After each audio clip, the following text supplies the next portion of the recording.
Ven Espíritu Santo y llena los corazones de tus fieles y enciende en ellos el fuego de tu amor. Envía, Señor, tu Espíritu y todo será creado y se renovará la faz de la tierra. Del libro de Hechos de los Apóstoles, capítulo 4, del versículo 1 al versículo 22. Estaba hablando al pueblo cuando se les presentaron los sacerdotes, el jefe de la guardia del templo y los saduceos, indignados porque enseñaban al pueblo y anunciaban en la persona de Jesús la resurrección de los muertos. Los echaron mano y los pusieron bajo custodia hasta el día siguiente, pues caía ya la tarde.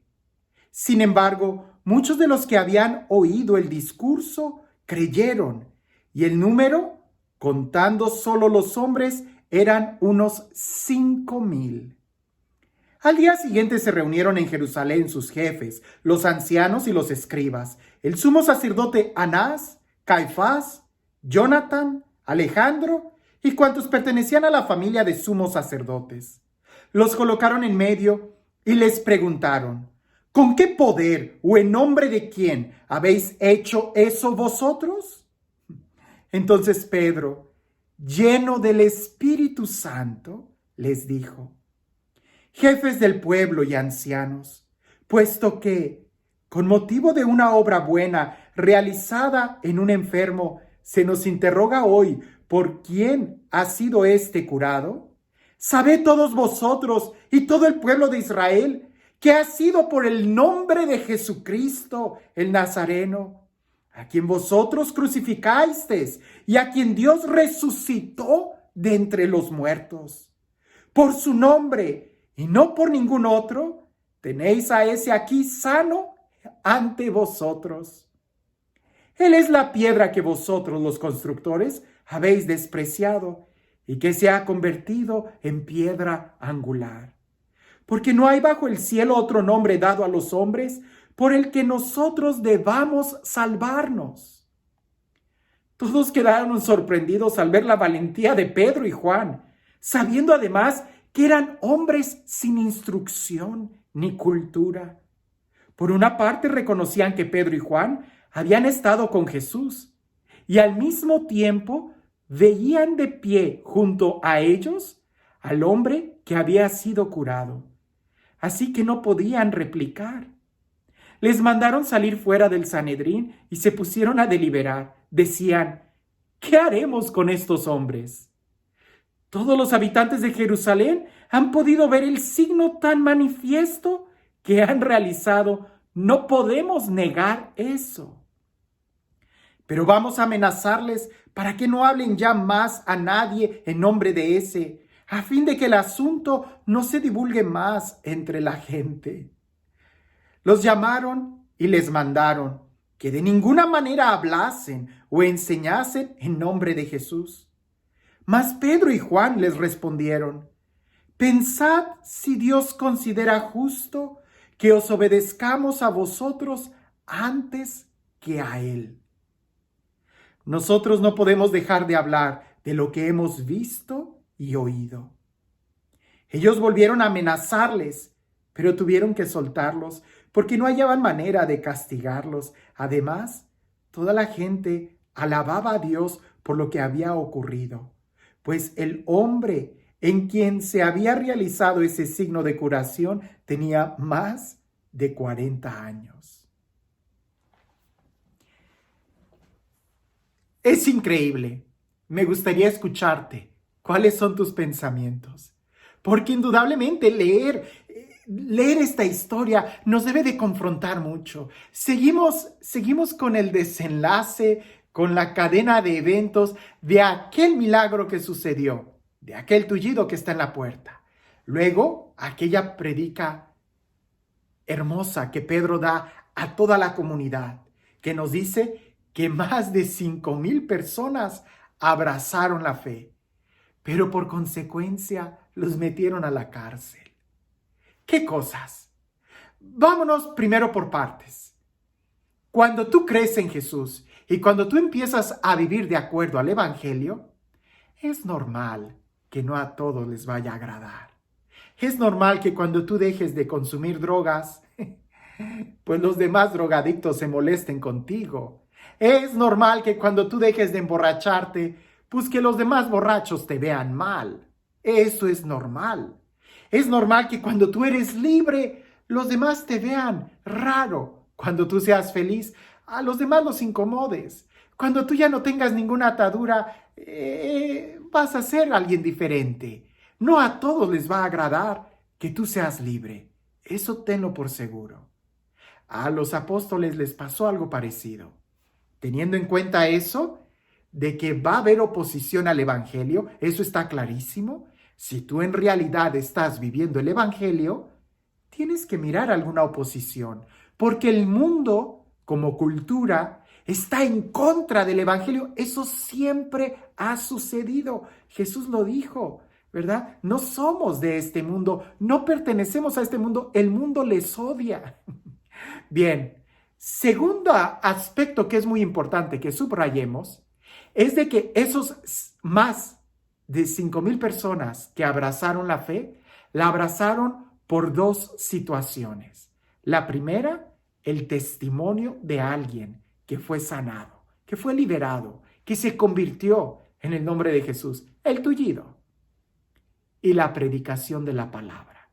Dos cosas son esenciales para que nosotros podamos crecer en la fe. Sí, tenemos fe gracias a la palabra que se nos predica, pero esta palabra tiene que caer en el testimonio de alguien. Tenemos que mirar el testimonio. Yo no sé tú, pero yo recuerdo más a los sacerdotes por la forma en cómo ellos eran que por sus sermones. Yo no recuerdo ningún sermón del padre Lázaro, del padre Rodrigo, del padre Rogelio, pero sí recuerdo cómo eran. Lo recuerdo muy bien, porque el testimonio es lo que arrastra. El testimonio es fuerte. Y cuando el testimonio atrae y hay enseñanza, hay conversión. Te pongo dos escenarios. Hay un testimonio muy bueno, hay algo atractivo, hay milagros. La gente viene y viene al culto de los milagros. Pero no hay palabra, no hay enseñanza, no hay compromiso, no hay formación, no hay conversión. Hay un gran entretenimiento. Ahora bien, hay mucha enseñanza, hay mucha cátedra, hay mucha formación, pero no hay testimonio. Entonces la fe queda como un barniz. Ya nos han dicho varios santos padres esa expresión. ¿Por qué? Porque debe de llegar al corazón. Y no solamente de una manera intelectual, sino también debemos de vivirla. Las palabras convencen, pero el testimonio arrastra. Ahora, otro aspecto que me gusta mucho y que lo voy a repetir mucho porque lo vamos a encontrar en este libro es el querigma. Por favor, es importante. Hablar de Hechos de los Apóstoles es hablar del querigma. Te invito a que tomes un tiempo y que repases el querigma. Si todavía no te suena familiar esa palabra, te invito a que veas alguno de los otros videos, cursos de ejercicios cuaresmales que así lo manejé, ejercicios espirituales, que fue solamente el querigma. Es importante porque el querigma es lo básico de nuestra fe y al mismo tiempo lo es todo, porque todo gira en torno a estas verdades que Pedro anuncia, que Pedro predica con convicción. Y Pablo, lo vamos a ver en el libro de Hechos de los Apóstoles, es el evangelio a nuestra vida, el día de hoy. Otro aspecto es que, imagínate la escena. Está Pedro y Juan, después del día de Pentecostés, después de la resurrección, salen y ese es el primer milagro. Seguramente hubo muchos, pero es el que nos narra aquí. Y es la primer predicación y son las primeras conversiones que Pedro y Juan están empezando a disfrutar y los meten a la cárcel. O sea, hacen algo bueno y los meten a la cárcel. Inmediatamente después del milagro, inmediatamente después de esa predicación, inmediatamente viene una persecución y empieza la persecución, tribulación, los van encerrando, empiezan las críticas, empiezan las burlas, empiezan las trabas, empieza la marea, empieza todo en contra de ellos. ¿Y qué dice Hechos? Que Pedro estaba ¿cómo? Lleno del Espíritu Santo. Parece que las tribulaciones, las persecuciones, las críticas, las cadenas, parece que lo que les daban era dinamita para que el evangelio se prendiera más. Parece que las persecuciones hacía que ellos se llenaran de fuego de Dios, de fuego en el Espíritu. Más que las persecuciones apagaran la fe de ellos, los llenaban de ese fuego ardiente, de tal manera que a pesar de que los amenazan, Pedro sigue hablando con valentía. Juan sigue hablando con valentía. Si prestaste atención, ellos se sorprenden por la firmeza y la claridad con la que están hablando. Y dicen, pero si estos no tienen educación, pero estos son nadie. Y están citando a los profetas y textos del Antiguo Testamento, de la ley, con tanta fluidez. ¿De dónde viene esto? Y también reconocían, escúchalo, reconocían que habían estado con Jesús. Cuando tú hablas, la gente puede reconocer que tú has pasado un tiempo con Jesús, o es solamente una cátedra, una enseñanza. Cuando les amenazan, Pedro dice, y esta frase es muy importante, porque se va a desarrollar a lo largo de este libro de Hechos de los Apóstoles. Dice, que ¿a quién debemos de obedecer? ¿Qué es lo más correcto de obedecer? ¿A Dios o a los hombres? Por supuesto que todos van a decir, hay que obedecer a Dios. Yo te lo digo, hay que obedecer a Dios. La pregunta es, ¿y estás obedeciendo a Dios o estás obedeciendo tus caprichos? ¿Estás obedeciendo tus ideas o estás realmente obedeciendo a Dios? Porque quizás no obedeces a la autoridad, pero tampoco obedeces a Dios. ¿Crees que estás obedeciendo a Dios actuando de esa manera rebelde, ignorante? Bueno, esa polémica se va a ir explicando a lo largo del libro de Hechos de los Apóstoles, porque efectivamente hay que obedecer a Dios, indudablemente. Pero Dios también va a hablar a través de la autoridad y va a haber varios puntos a lo largo de este libro donde al final nos debe de quedar bien clara la convicción de que hay que obedecer siempre a Dios, incluso en contra de nuestra propia voluntad. ¿Por qué? Porque si se obedece a Dios, vamos por camino seguro. Pero si deseamos o si corremos el riesgo de no obedecer a Dios para obedecer a los hombres y los hombres inclúyete tú mismo, entonces puedes dejar a Dios y eso es estar dejando tu fe, es estar dejando la vida, es estar dejando el amor, la paz. Preguntas que nos pueden ayudar a reflexionar en esto. En tu vida, ¿estás viendo el testimonio junto con la predicación de la palabra? Tratas de nutrirte, porque esto es una responsabilidad de todos nosotros. A veces nada más vamos a misa, nos sentamos, vamos al tema, nos sentamos, pero no entras, no vives la fe con tus hermanos, no hay testimonio comunitario. O a lo mejor tu grupo sí, es mucho retiro, es mucha emoción, es mucho testimonio, pero hay formación, hay predicación de la palabra, se puede ir viendo que estás aumentando en el conocimiento y en la destreza de la fe, en las razones, estás dando razón de tu fe, las dos cosas, testimonio y palabra, testimonio y formación, vida y palabra.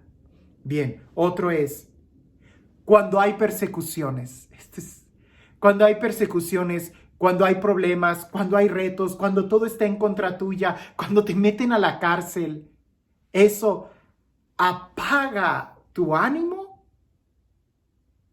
o provoca un fuego santo, un fuego de Dios, te enciende interiormente, te llena del Espíritu Santo, porque cada reto, cada problema, cada dificultad lleva consigo una bendición, porque Dios no te va a dar cargas más grandes que las que tú puedes soportar.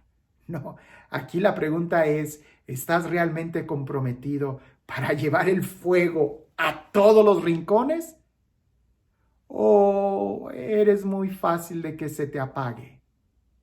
¿O ante cualquier tribulación tú luego te echas para atrás? Esto que sucedió aquí, obedecer a Dios, obedecer a los hombres, es para que nosotros sepamos a quién queremos servir. ¿A Dios o a los hombres o a nosotros mismos? Porque si servimos a Dios, nada nos va a detener. Pero si nos servimos a nosotros mismos, cualquier lluviecita te va a apagar. El día de hoy, ¿cómo estás? Encendido del amor de Dios y de su vida, y vives y estás lleno de alegría, disfrutas la vida. Si estás sirviendo a Dios, no hay dificultad, no hay problema que te detenga, no hay nada que nos separe del amor que Dios nos tiene. Pero si te estás sirviendo a ti mismo, entiendo que una mala cara de alguien te desanime. Eso sí te desanima, ¿no? ¿En dónde está tu mirada? ¿En dónde está tu fuego?